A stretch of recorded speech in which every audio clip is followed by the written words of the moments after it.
Hello guys, good morning everybody. तो ये है lecture number 2। I welcome you all to the lecture number 2 of chapter sexual reproduction in flowering plants. तो without wasting any time let's start this topic.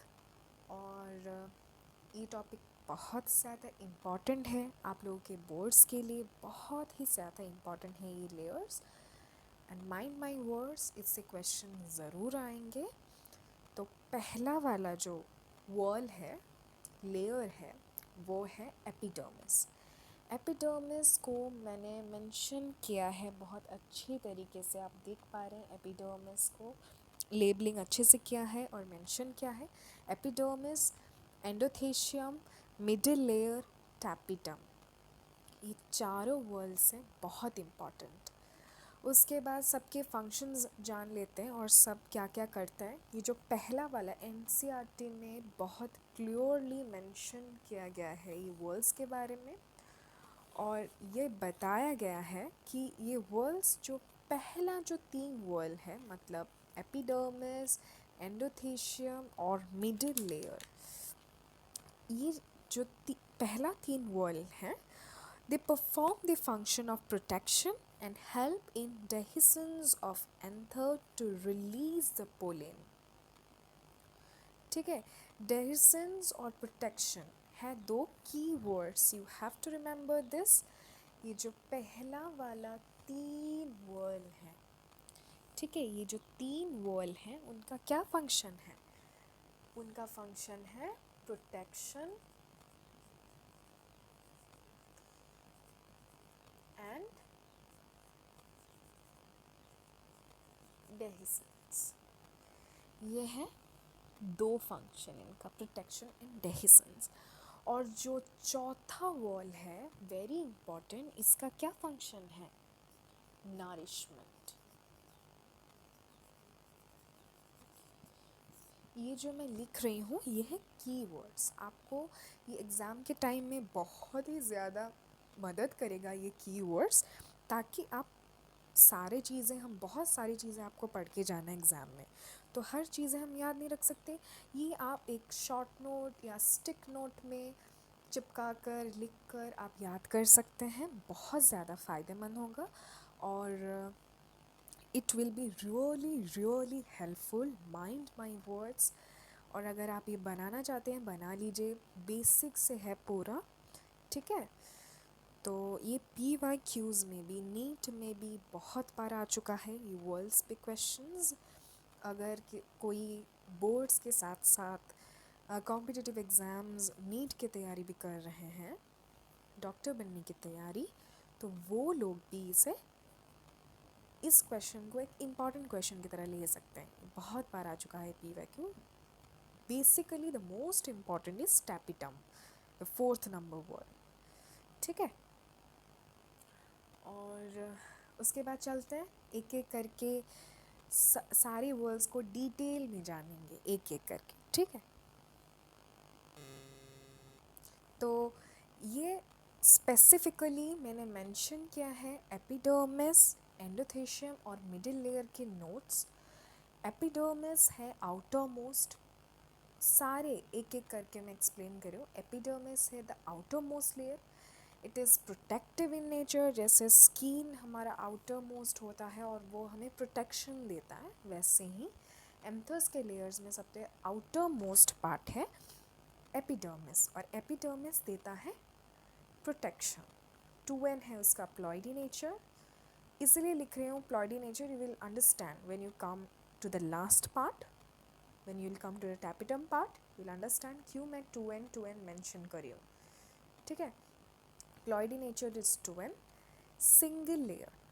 Second पे endothecium पे आऊँगी। ये जितना भी मैंने लिखाया है ये बहुत अच्छे शॉर्ट नोट्स बनेंगे आप लोगों के। आप लोग, मैंने पहले बता रखा है कि आप लोग स्टिक नोट्स में इसे लिख सकते हैं, and this is very very important, ये सारे की वर्ड्स हैं, ठीक है। तो एंडोथेशियम में सिंगल लेयर है, help in dehiscence, 2N, ploidy nature और इलोंगेटेड सेल, इलोंगेटेड दिखता है, ठीक है। और जो मिडिल लेयर है, थर्ड नंबर लेयर वो 2 to 3 लेयर्ड स्ट्रक्चर है, ठीक है। टू एम्प्लॉयडी शॉर्ट लिव्ड है ये, दिस इज़ इम्पॉर्टेंट कि ये शॉर्ट लिव्ड है और help in nourishment. Tapetum also help in nourishment, but middle layer को भी टैपिटम का मेजर फंक्शन है नरिशमेंट। अगर आपको क्वेश्चन भी आए नरिशमेंट के रिलेटेड और टैपिटम ऑप्शंस में हो, that will be more correct, ज़्यादा करेक्ट टैपिटम ही होगा।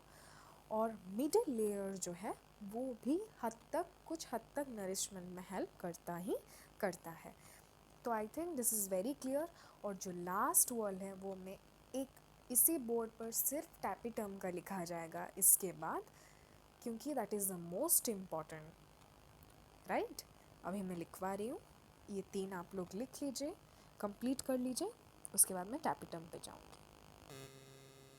तो ये है हमारा टैपिटम के बारे में। Tapetum the most important layer, वो सबसे इनर मोस्ट लेयर है। पॉलीप्लॉइडी इसका नेचर है, माइंड माई वर्ड्स, पॉलीप्लॉइडी। इसीलिए मैं प्लॉइडी नेचर मेंशन कर रही थी अब तक, क्योंकि only tapetum is polyploidy, multinucleated और बाइन्यूक्लिएटेड। ये भी बहुत इम्पॉर्टेंट है, मल्टीन्यूक्लिएटेड एंड बाइन्यूक्लिएटेड। और इसका मेजर फंक्शन क्या है? नरिशमेंट। मैं अभी भी बता रही हूँ, नरिशमेंट अगर आप किसी चीज़ में मेंशन करेंगे तो टैपिटम पहले आएगा नरिशमेंट में, ओके। तो अब हम आएंगे सबसे इम्पॉर्टेंट टॉपिक, माइक्रोस्पोरोजेनेसिस, ठीक है। ये बहुत इम्पॉर्टेंट टॉपिक है, इसके मतलब इससे क्वेश्चन तो फॉर श्योर, ठीक है। माइक्रोस्पोरोजेनेसिस अगर एनसीईआरटी में रेफर करूँ, ये लिखा गया है, as the anther develops the cell of the sporogenous tissue undergo meiotic division to form microspore tetrad। ये है एनसीईआरटी के लाइंस, ठीक है। तो मैंने एनसीईआरटी के लाइंस पढ़ के सुनाया कि स्पोरोजेनियस टिश्यू इस पे कन्वर्ट हो जाता है, एनसीईआरटी का लाइन है ये। Sporogenous tissue will be converted to, with meiotic division will form microspore tetrad, ठीक है।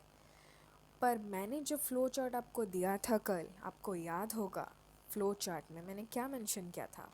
पोलन सेक, उसके बाद स्पोरोजेनियस टिश्यू, स्पोरोजेनियस टिश्यू के बाद माइक्रोस्पोर मदर सेल, उसके बाद माइक्रोस्पोर, उसके बाद पोलन ग्रेन। अगर आपने मेरे नोट्स मेंशन किया है आपको पता होगा, ठीक है।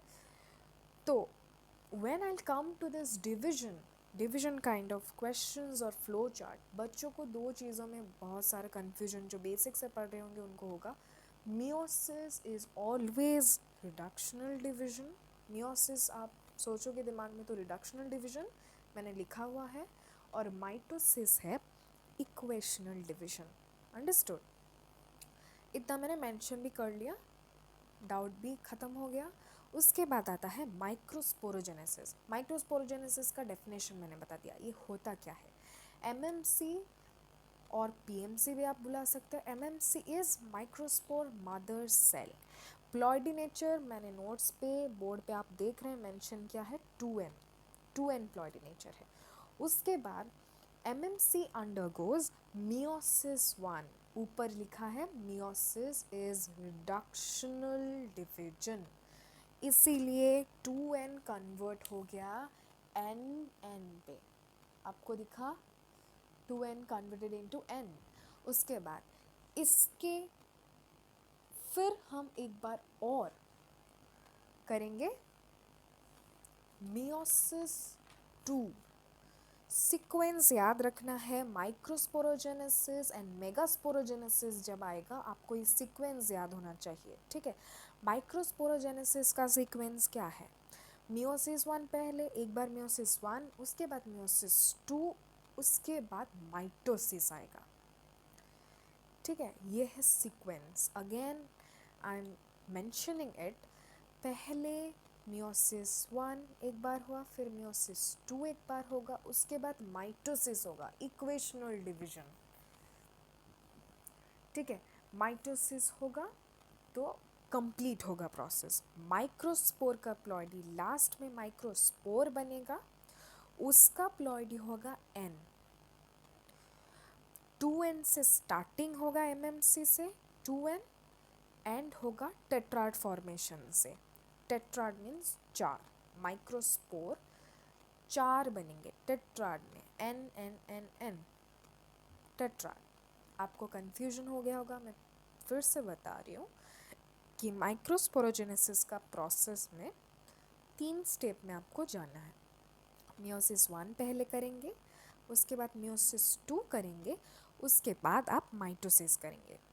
ठीक है, एमएमसी का प्लॉइडी नेचर है 2n, पर लास्ट को जब टेट्राड बनेगा वो n प्लॉइडी का होगा।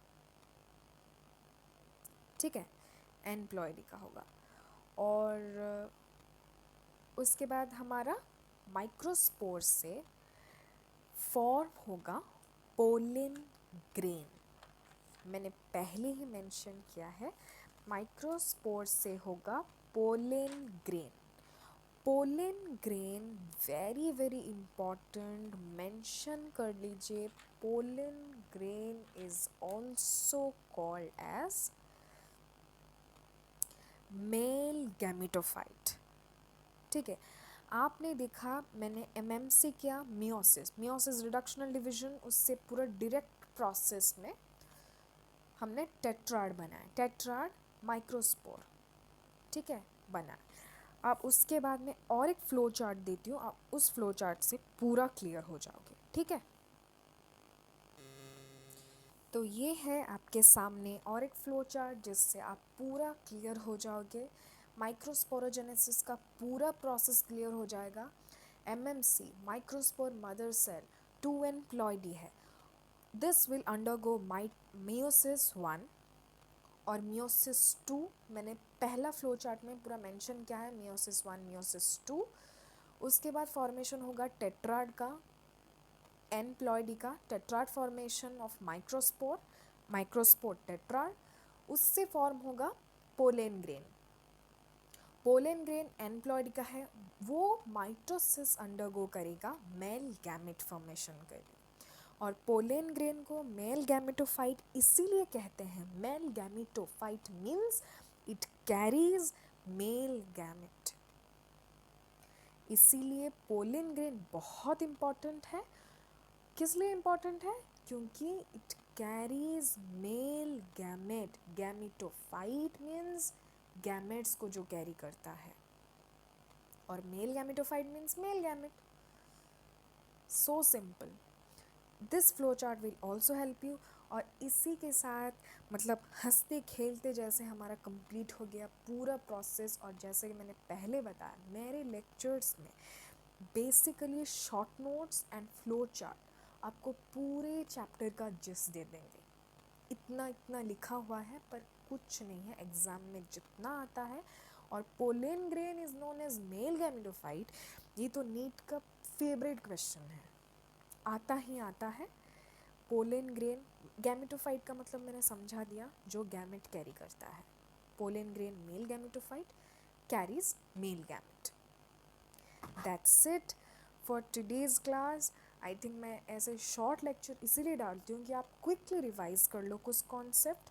आज का कॉन्सेप्ट का जिस्ट है माइक्रोस्पोरोजेनेसिस और लेयर्स ऑफ एंथर, ये दोनों मैंने क्लियर किया है इस वीडियो में।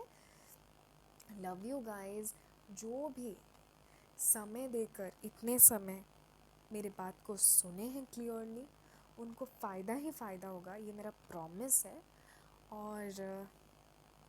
और क्या बताऊँ, सब ठीक। आप लोग ये रिवाइज़ कर लीजिए।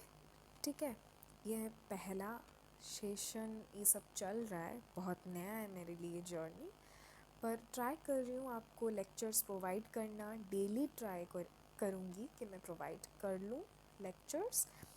और I will dedicate myself to this work.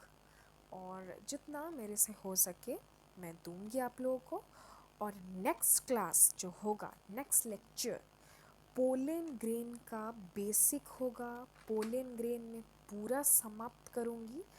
Pollen grain में आपका वेजिटेटिव सेल, जनरेटिव सेल, जितना भी है, स्पोरोपोलिन बहुत इंपॉर्टेंट है, exine, intine, everything I will cover. Germ pore बहुत इंपॉर्टेंट है, पोलन प्रोडक्ट्स, पोलन विएबिलिटी, सब कुछ कल ख़त्म हो जाएगा। और